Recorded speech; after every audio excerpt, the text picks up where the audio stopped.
Hello everyone, நம்ம இந்த வீடியோல கேபிட்டல் கெயின் பத்தி பார்க்க போறோம். கேபிட்டல் கெயின் அப்படிங்கிறது ஒரு கேபிட்டல் அசெட் டிரான்ஸ்ஃபர் பண்றதுனால அசெட்க்கு கெயினோ ப்ராஃபிட்டோ இருந்துச்சு அப்படின்னா அதுதான் capital gain. So any gain on the transfer of capital asset is chargeable to tax under section 45 if it is not eligible for exemption under section 54, 54B, 54D, 54EC, F, G, GA and GB.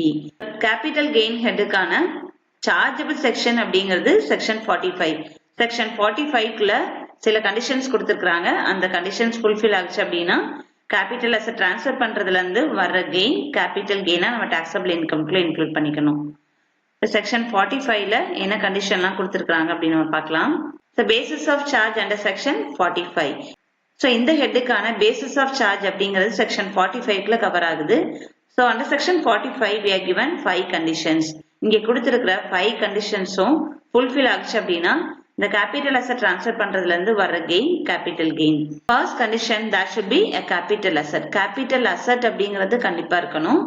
That capital asset is transferred by the assessee. Assessee அந்த capital asset transfer பண்ணிருக்கணும்.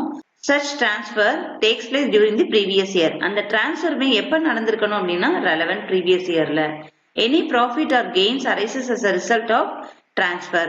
So அந்த மாதிரி capital asset transfer பண்ணும்போது assesseeக்கு profitோ gainோ இருந்திருக்கணும்.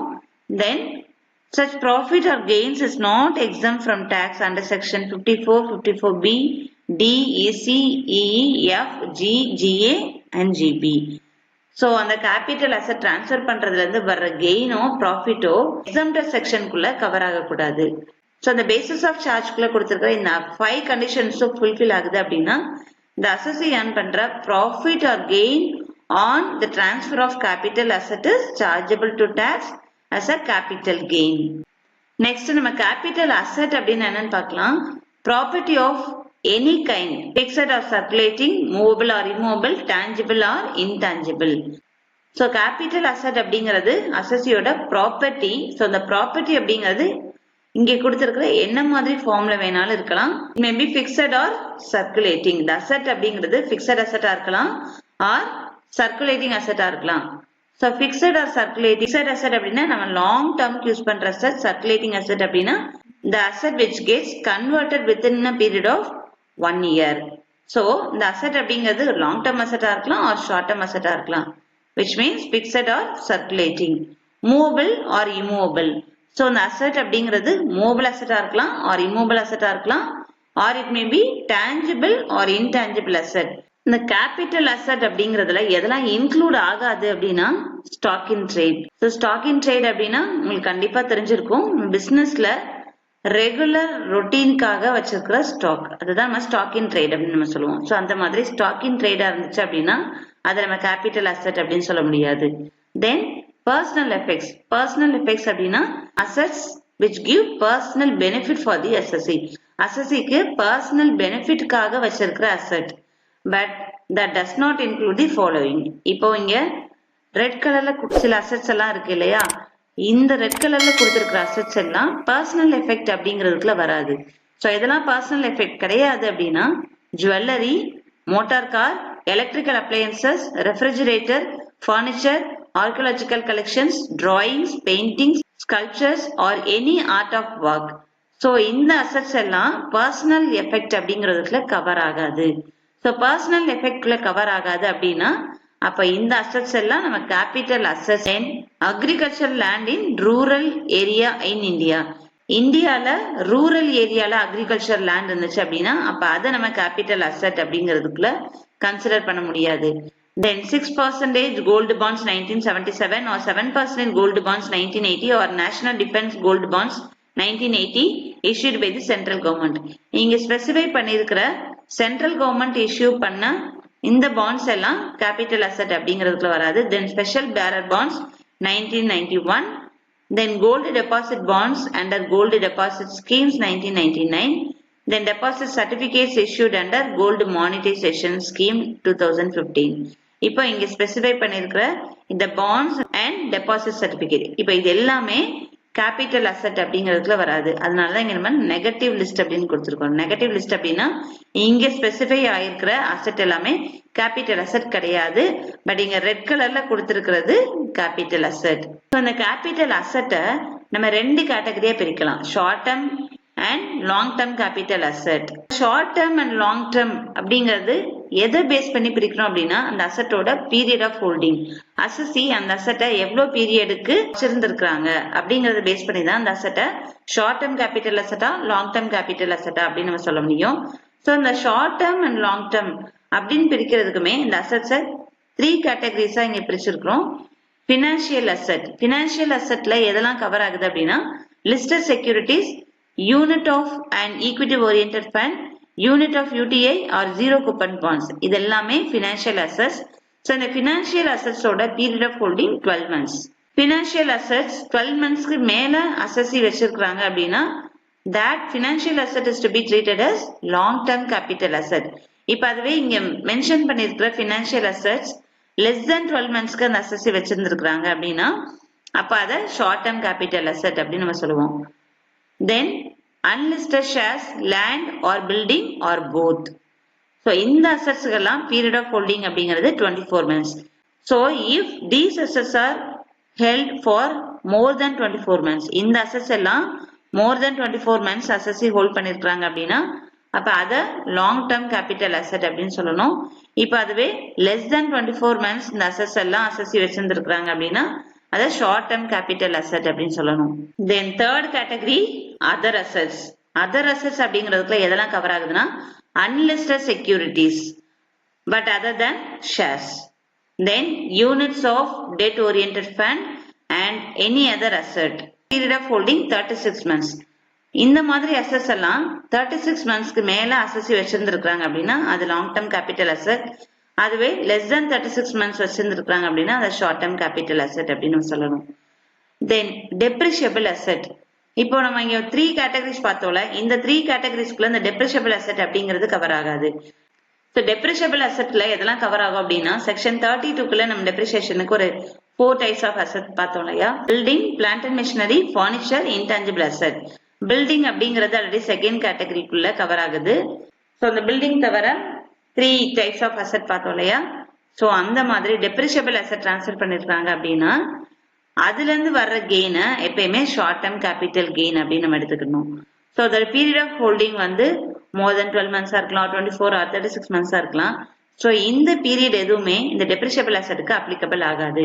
டெப்ரிஷியபிள் asset எப்ப transfer பண்ணாலும் அதுல இருந்து வர்ற கெயினை ஷார்ட் டேர்ம் கேபிட்டல் கெயின் அப்படின்னு தான் எடுத்துக்கணும்.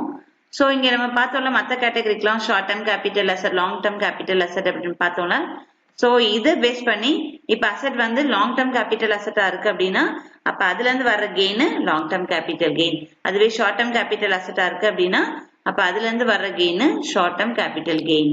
ஸோ பேசிஸ் ஆஃப் சார்ஜ்ல நம்ம கண்டிஷன் என்ன பார்த்திருந்தோம், கேபிட்டல் அசெட் இருக்கணும், கேபிட்டல் அசெட்டை டிரான்ஸ்ஃபர் பண்ணிருக்கணும். ஸோ டிரான்ஸ்ஃபர் அப்படிங்கிறதுக்கான மீனிங் செக்ஷன் 247ல ஸ்பெசிஃபை பண்ணிருக்காங்க. It includes sale. சேல் அப்படிங்கறது ஒரு ஜெனரல் மீனிங் நம்மளுக்கு தெரிஞ்சிருக்கிறோம். Then it may be exchange. Exchange அப்படின்னா exchange of one asset for another asset.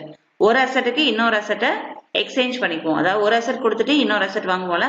So அந்த மாதிரி எக்ஸ்சேஞ்ச் இருக்கலாம். Or it may be relinquishment of any asset or extinguishment of any rights therein or the compulsory acquisition thereof under any law. ஏதாவது act படி or law படி அசெட்டை கம்பல்சரியா acquisition பண்றது. So compulsory acquisition அப்படிங்கிறது அந்த ஆக்ட் படி கவர்மெண்டே எடுத்துக்கும். ஸோ இந்த மாதிரி டிரான்சாக்ஷன் எல்லாமே டிரான்ஸ்ஃபர் தான். ஸோ நம்ம டைப்ஸ் ஆஃப் அசெட்ஸ்குள்ள short term and long term 2 category பார்த்தோம் இல்லையா. Capital asset short term capital asset இருந்துச்சு அப்படின்னா அதுல இருந்து வர்ற capital gain short term capital gain. So அந்த ஷார்ட் டேர்ம் கேபிட்டல் கெயினை கம்ப்யூட் பண்றதுக்கான ஃபார்மட் தான் இங்க கொடுத்துருக்கிறேன். So first we have to write sale consideration. Sale consideration அப்படிங்கிறது அந்த அசெட்டை சேல் பண்றதுனால எவ்வளவு அமௌண்ட் அசெஸ் ரிசீவ் பண்றாங்களோ that is sale consideration. Sale கன்சிடரேஷன்ல இருந்து டிரான்ஸ்ஃபர் எக்ஸ்பென்சஸ் டிடெக்ட் பண்ணணும். டிரான்ஸ்ஃபர் எக்ஸ்பென்சஸ் அப்படிங்கிறது அந்த அசெட்டை டிரான்ஸ்ஃபர் பண்ற டைம்ல இன்கர் ஆகிற எக்ஸ்பென்சஸ். ஸோ என்னெல்லாம் டிரான்ஸ்ஃபர் எக்ஸ்பென்சஸ் இருக்கும் அப்படின்னா அசெட்டை சேல் பண்றதுக்காக கமிஷன் இன்கர் பண்ணிருக்கலாம், R it may be any legal charges or any other expenses related to such transfer. So அது மாதிரி ஏதாவது transfer expense இருந்துச்சு அப்படின்னா அதை டிடெக்ட் பண்ணிக்கணும். டிடெக்ட் பண்ணி வர்ற amount net consideration.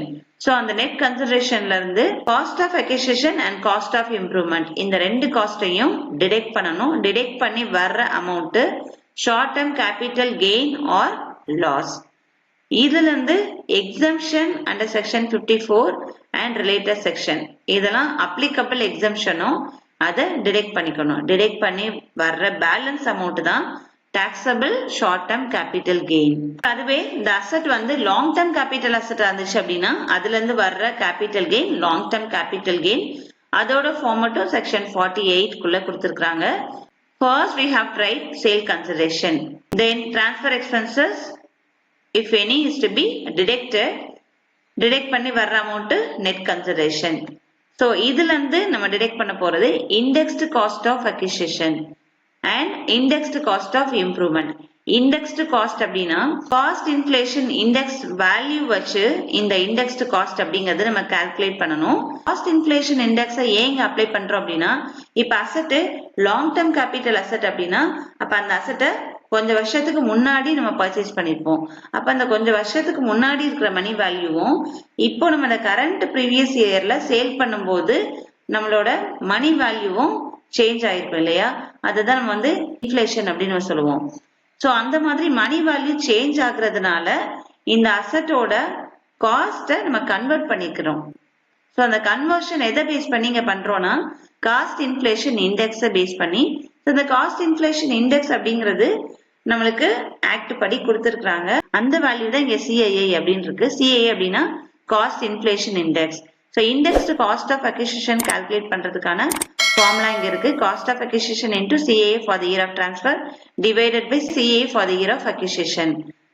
Similarly, indexed cost of improvement is equal to cost of improvement into CAI for the year of transfer divided by CAI for the year of improvement.